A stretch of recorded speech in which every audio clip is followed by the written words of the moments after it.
everyone, welcome to your YouTube channel NCERT Adda. So here we have taken friction chapter of class 8th, ठीक है, and I have already made 2 videos on this chapter. जो अगर आप लोगों ने नहीं देखा है तो उसको भी जाके देख लीजिए। तो फर्स्ट वीडियो में हम लोगों ने किस चीज़ की बात की है, पहले इसको जान लेते हैं। हम लोगों ने फ्रिक्शन के बारे में जाना कि फ्रिक्शन क्या है, फिर हम लोगों ने कॉजेज़ ऑफ फ्रिक्शन के बारे में जाना और उनकी प्रॉपर्टीज़ क्या क्या हैं उसके बारे में भी जाना है, ठीक है। सेकंड वीडियो में हम लोगों ने टाइप्स ऑफ फ्रिक्शन के बारे में जाना है, जैसे स्लाइडिंग, स्टैटिक और रोलिंग फ्रिक्शन। तो अगर आप लोगों ने उस वीडियो को नहीं देखा है तो please have a look of those videos, क्योंकि अगर आप उसको नहीं देखेंगे तो आगे के कंसेप्ट्स, आगे के टॉपिक्स समझने में बहुत दिक्कत होगी, ठीक है। तो पहले आप उसे देख लीजिए, ओके। और अगर आप लोगों को वीडियो मिलने में दिक्कत हो रही है तो I will share the link of those videos in the description box, so it will help you to search out those videos easily, ठीक है। तो आपको वहाँ से मिल जाएगा, ओके। तो आज का जो हमारा टॉपिक है वो हमारा है friction due two liquids and gases.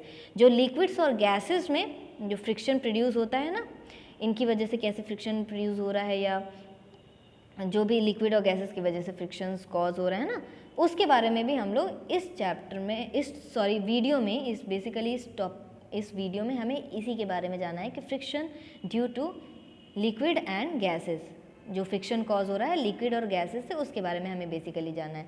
तो before starting of this video I would like to say, जैसा कि मैं बार बार बोलती हूँ कि अगर आप लोगों ने चैनल को अभी तक सब्सक्राइब नहीं किया है तो सब्सक्राइब कर लें और नोटिफिकेशन के लिए बेल आइकन को ज़रूर प्रेस कर लीजिएगा, ताकि आप तक समय समय पर वीडियोस पहुंचती रहें और आपको कोई दिक्कत नहीं हो, ठीक है।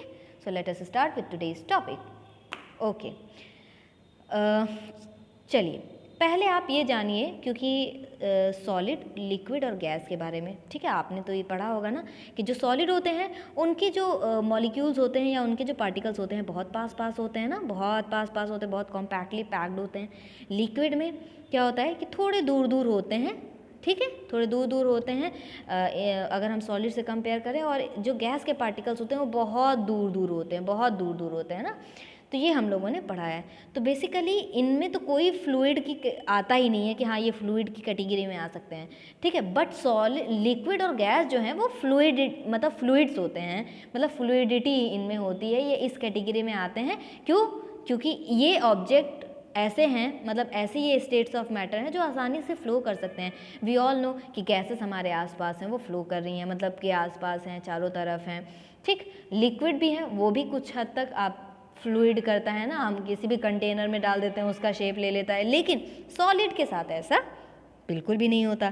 तो लिक्विड और गैसेस जो हैं वो हमारे फ्लूइडिटी में आते हैं, या आप ये कह सकते हैं दीज आर फ्लूइड्स, ठीक है।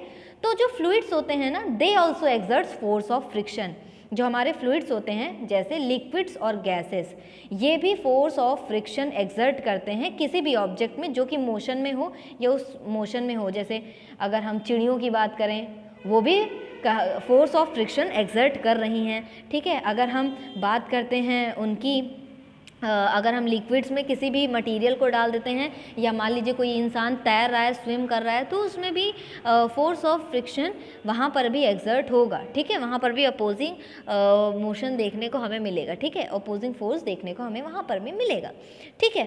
तो यहाँ पर वही चीज़ बताई गई है कि लिक्विड और गैसेस में भी फ्रिक्शन एक्सर्ट होता है on the bodies moving through them, however they offer much less friction as compare to solid surfaces, ठीक है। सॉलिड सर्फेसेस के कंपेरिजन में थोड़ा कम होगा, लेकिन होगा।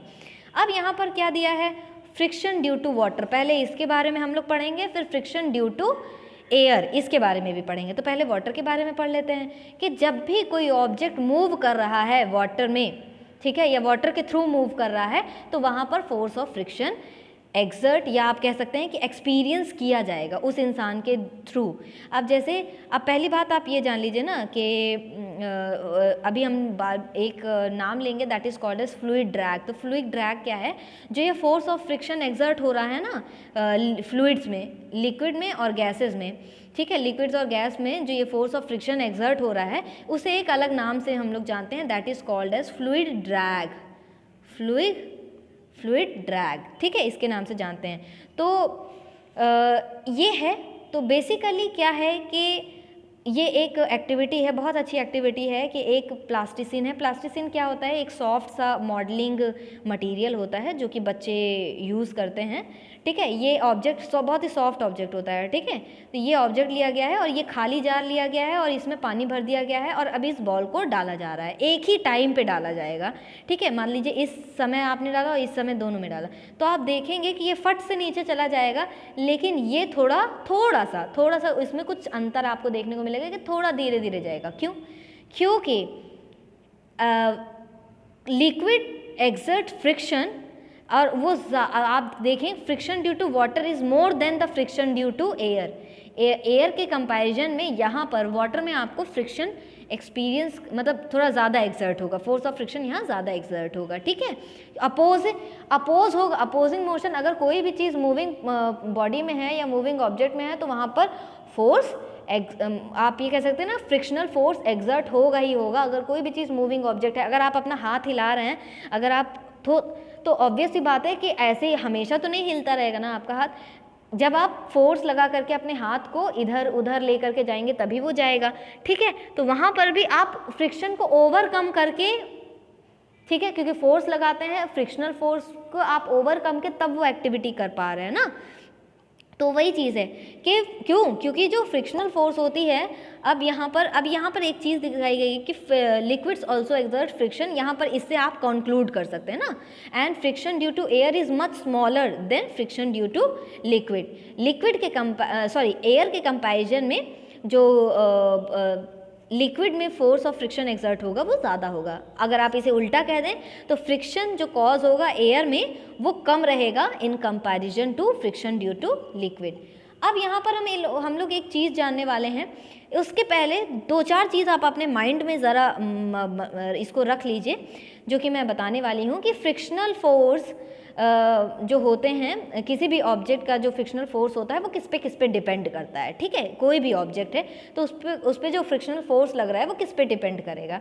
पहली चीज़ कि उस ऑब्जेक्ट की स्पीड कैसी है, ठीक है, फ्लूइड के रिस्पेक्ट में। अब जैसे अगर हम बात कर लें ऑयल की और वाटर की, तो दोनों में अगर हम कोई ऑब्जेक्ट डालते हैं तो इसकी स्पीड और इसकी स्पीड में कुछ ना कुछ डिफरेंस रहेगा, ठीक है। क्यों? क्योंकि और या आप इसको भी हटा दीजिए, अगर अभी आपने एयर को देखा ना, एयर को और वाटर को अगर आप दोनों समय में कोई एक सब्सटेंस डाल रहे हैं तो किस तरीके का फ्लूइड है, एयर है कि लिक्विड है, किस तरीके का फ्लूइड है, उस पे भी जो फ्रिक्शनल फोर्स है ऑब्जेक्ट का वो डिपेंड करता है कि तो जिस तरीके का फ्लूइड रहेगा उतनी ही स्पीड से वो ऑब्जेक्ट उसके रिस्पेक्ट में काम करेगा, ठीक है।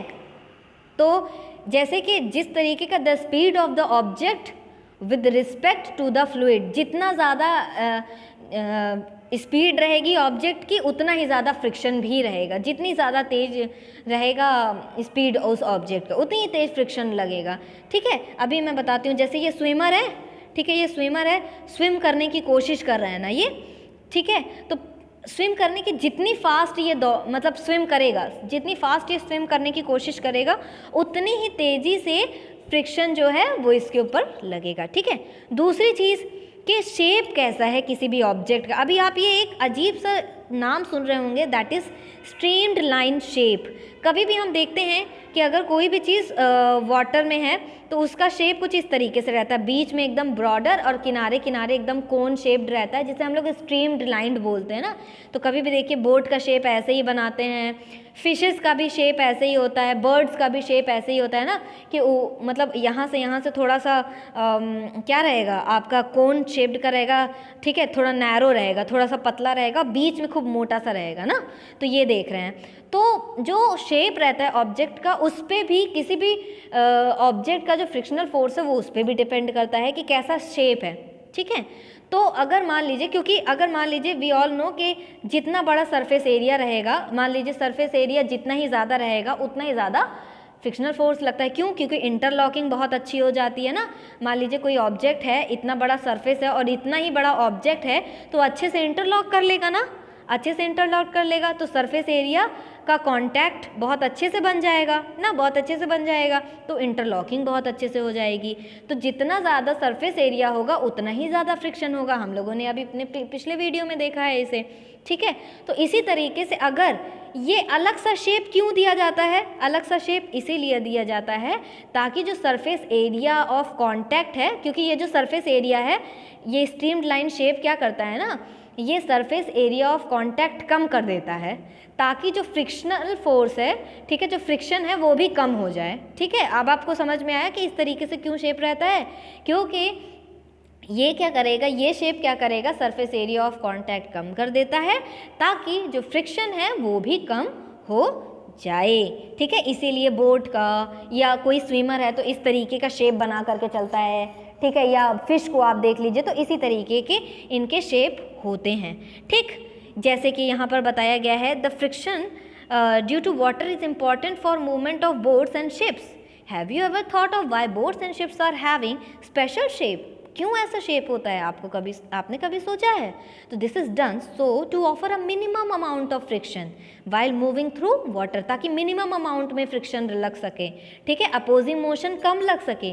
तो इस टाइप का शेप जिसे हम लोग स्ट्रीम लाइंड शेप कहते हैं, वो इस तरीके का अजीबो गरीब नहीं है वैसे, इस तरीके का एक अलग तरीके का शेप बनाया गया है। तो यहाँ पर वही चीज़ जो मैंने बताई गई है, it is a special shape of a object around which air और water can flow fast easily offering minimum amounts of friction, ठीक है। बहुत बार ये क्वेश्चन पूछा जाता है, तो आप लोगों को अगर ध्यान रहेगा तो बहुत अच्छी चीज़ रहेगी, आप लोग अच्छे से सारी चीज़ें क्वेश्चन एंड आंसर अगर आपके एग्ज़ाम में आता है, क्योंकि कई बार ये चीज़ पूछा जाता है कि क्यों स्ट्रीमलाइन शेप होता है अगर कोई चीज़ मतलब मूव कर रही है फ्लूइड में, ठीक है। फ्लूइड में आपका लिक्विड और गैसेस दोनों आ जाते हैं, ठीक है। Streamline shape of a body of fishes and all the marine animals helps in reducing the force of friction। क्या हेल्प करती हैं, ताकि जो फोर्स ऑफ फ्रिक्शन है उसको रिड्यूस किया जा सके between the body and water through which they can move, ठीक। तीसरी चीज़ कि स्विमिंग के टाइम पे a swimmer tries to streamline his body so that experience less friction due to water, वही चीज़ बार बार बताएगी। अब ये स्ट्रीमलाइन क्या है जो मैंने बताया यहीं पर लिखी हुई है, ठीक है। अब यहाँ पर है कि हम देखते हैं since the friction in water is much less than between solid surfaces, जैसे कि हमको पता है कि सॉलिड सर्फेसेस के कंपैरिजन में जो फ्रिक्शन है वाटर में लगता है वो थोड़ा कम लगता है, तो इसीलिए यहाँ पर जो ब्रेक लगाना भी बहुत मुश्किल हो जाता है। तो इसीलिए कभी आपने देखा नहीं होगा कि बोट में ब्रेक वगैरह हो ना, ऐसे नहीं होता। तो लोग क्या तो बोटमैन क्या करता है, वो अपनी ओर्स को ये वाली जो आप ओर्स देख रहे हैं ना, वो अपनी ओर्स को दूसरे डायरेक्शन में मूव कर देता है, मतलब रिवर्स कर देता है, moves his ores in the reverse direction, दूसरे डायरेक्शन में मूव कर देता है ताकि उसको स्लो डाउन या स्टॉप किया जा सके, ठीक है। तो सिमिलरली टू स्टॉप और स्लो डाउन बिग शिप्स, वो अगर बहुत बड़े बड़े शिप हैं तो उनको स्टॉप करने के लिए, स्लो डाउन करने के लिए क्या किया जाता है, उनके इंजन में दे आर फायर्ड या अपोजिट डायरेक्शन में तुरंत उनको मोड़ दिया जाता है, ठीक है। And there is one more thing जो मैंने अभी जो मुझे बताना है कि जो नेचर होता है ना फ्लूइड का, उस पर भी जो फोर्स फ्रिक्शनल फोर्स है वो डिपेंड करता है, ठीक है। नेचर मतलब कि किस तरीके का ऑब्जेक्ट है, जैसे कि मैंने अगर तेल लिया है और अगर मैंने ऑयल लिया है वाटर लिया है, तो वी ऑल नो कि जो ऑयल होता है, अगर आपने वाटर के ऊपर मतलब आपने वाटर और ऑयल को अगर आप मिक्स करना चाहेंगे तो वो नहीं होगा, ऑयल हमेशा ऊपर की तरफ तैरने लगता है और नीचे वाटर हो जाता है। क्यों? क्योंकि ऑयल की density in compare to water it is more ना, जो उसकी डेंसिटी है ऑयल की वो क्या है, कम है इन कंपैरिजन टू वाटर। तो जितना ज़्यादा जो पार्टिकल्स क्लोज़र रहेंगे, इसका मतलब इसके पार्टिकल्स ज़्यादा क्लोज हैं आपस में, तो जितना ज़्यादा पार्टिकल्स क्लोज रहेंगे आपस में उतनी ज़्यादा ही डेंसिटी रहेगी, तो इसका मतलब है उतना ही ज़्यादा फ्रिक्शन भी लगेगा ना। तो अभी बताया ना, जितना ज़्यादा स्पीड रहेगी ऑब्जेक्ट की या जितनी ज़्यादा डेंसिटी रहेगी ऑब्जेक्ट की उतना ही ज़्यादा फ्रिक्शन भी ऑफर होगा। तो ठीक है, तो इसी वजह से इन सबको रिड्यूस करने के लिए ये फ्लूइड ड्रैग को रिड्यूस करने के लिए हमें कुछ स्टेप्स उठाने पड़ते हैं ना, जैसे कि उनका शेप बदलना पड़ता है, स्ट्रीमलाइन शेप जो हम लोगों ने देखा, ठीक है, शेप इस तरीके का दे देते हैं, ठीक। तो यही है। अब यहाँ पर हम लोग पढ़ने वाले हैं फ्रिक्शन ड्यू टू एयर। अभी हम लोगों ने फ्रिक्शन ड्यू टू वाटर पढ़ा है, अब हम लोग फ्रिक्शन ड्यू टू एयर पढ़ेंगे ना। तो जैसे फ्रिक्शन है जो कि अराइज होता है when an object is made to move through air, you can find out yourself, आप खुद भी फाइंड आउट कर सकते हैं। जैसे एरोप्लेन है, इसका भी शेप देखिए स्ट्रीमलाइन है, बर्ड का भी शेप स्ट्रीमलाइंड है, ठीक है, बीच से थोड़ा सा वाइड और किनारे किनारे पतला, मतलब नैरो। तो ये जो बॉडी होती है एरोप्लेन की, ये भी स्ट्रीमलाइन बनाई जाती है to in order to ensure minimum friction, ताकि लगे, ताकि वो आसानी से एयर में मूव कर सके। वैसे ही एयर में कम फ्रिक्शन लगता है, एयर में तो कम फ्रिक्शन ही लगता है, लेकिन इस तरीके से करने से और मिनिमम हो जाता है फ्रिक्शन, ठीक है। In nature, the bodies of all birds are shaped in a manner that they experience minimum friction while flying air and can fly with a lot of speed. आराम से खूब तेज़ी से उड़ सकें, ठीक। इसी तरीके से all the automobiles, motorcycle, car, buses, etc. and space launch vehicles are specially designed to minimize the effect of friction of air. तो ये जो जिस तरीके से कार या बसेस या मोटरसाइकिल बनाए जाते हैं, तो उस तरीके से किया जाता है क्योंकि वो एयर में ही मूव कर, मतलब ऑब्वियस सी बात है, वो एयर में ही ट्रैवल कर रहे होते हैं, तो इस तरीके से किया जाता है कि मिनिमम फ्रिक्शन ही लगे, इस तरीके से डिज़ाइन किया जाता है, ठीक है। तो यही है कि अगर आपसे अब कोई पूछे कि why birds and fish have the streamline body, तो आप बहुत अच्छा सा एग्जाम्पल दीजिएगा कि they have streamlined body in order to overcome the friction offered to them by fluids, that is air and water, as streamed lining reduces the surface area reduce करता है, and we know, जैसा कि हम जानते हैं, more is the surface area, more is the friction offered. जितना कम surface area रहेगा उतना ही कम friction भी exert होता है ना। तो आप इस तरीके से आप आंसर लिख करके दिखा सकते हैं अपने टीचर को। अब यहाँ पर एक एक्टिविटी की गई है, बहुत आसानी सी एक्टिविटी है, मैं बता देती हूँ फटाफट से कि यहाँ पर पेपर लिया गया, उसको क्रम्पल कर दिया गया है, मतलब खूब घुमेच दिया गया एकदम अच्छे से उसको, हाँ ठीक है, क्रम्पल कर दिया गया है, और एक हाथ में ये लिया गया है और एक हाथ में प्लेन पेपर लिया गया है। अब आप बताइए, आप खुद सोचिए, यहाँ पे एक्टिविटी करके देख सकते हैं कि कौन सा जल्दी ज़मीन पर गिरेगा, दोनों एक ही टाइम पे छोड़ना है, ठीक है। तो आप देखेंगे कि ये वाला जो पेपर है वो थोड़ा टाइम लेगा, लेकिन ये वाला तुरंत गिर जाएगा। क्यों? क्योंकि इसका सरफेस एरिया कम है और इसका सरफेस एरिया ज़्यादा है, जिसकी वजह से ये थोड़ा लेट से गिरेगा और ये काफ़ी जल्दी से फटाक से ज़मीन पर गिर जाएगा, ठीक है। इसी तरीके से अब हम शूटिंग स्टार्स जो होते हैं ना, उसके बारे में भी हम देख सकते हैं। ये भी एक एग्जाम्पल है जो बहुत ही मोस्ट स्पेक्टेकुलर एग्जाम्पल है फ्रिक्शन ऑफ एयर का। शूटिंग स्टार या मीटियोर्स जिन्हें हम कहते हैं, तो ये वी ऑल नो ना कि शूटिंग स्टार एक्चुअली एक स्टोन लाइक ऑब्जेक्ट होते हैं जो कि अर्थ्स एटमॉस्फेयर में स्पेस से ऐसे रोलिंग करते करते वो एंटर कर जाते हैं। तो उनकी जो वेलोसिटी होती है ना वो बहुत तेज़ होती है, ठीक है। तो तेज़ तो होती ही है, स्पीड, वेलोसिटी का मतलब हो गया ना कि स्पीड उनकी बहुत ज़्यादा हाई होती है, तो इसीलिए जो फ्रिक्शन वहाँ पर एक्सर्ट होगा वो भी ज़्यादा ही होगा। तो अगर ज़्यादा फ्रिक्शन एक्सर्ट हो रहा है तो क्या होगा, the temperature of meteors rises. जितना मान लीजिए जितनी तेज़ी से आएगा वो, ठीक है, नीचे की तरफ जितनी तेज़ी से आएगा, क्योंकि बहुत ज़्यादा तेज़ी से आ रहा है, बहुत ज़्यादा स्पीड से आ रहा है, तो उतना ही ज़्यादा फ्रिक्शन एक्सर्ट होगा।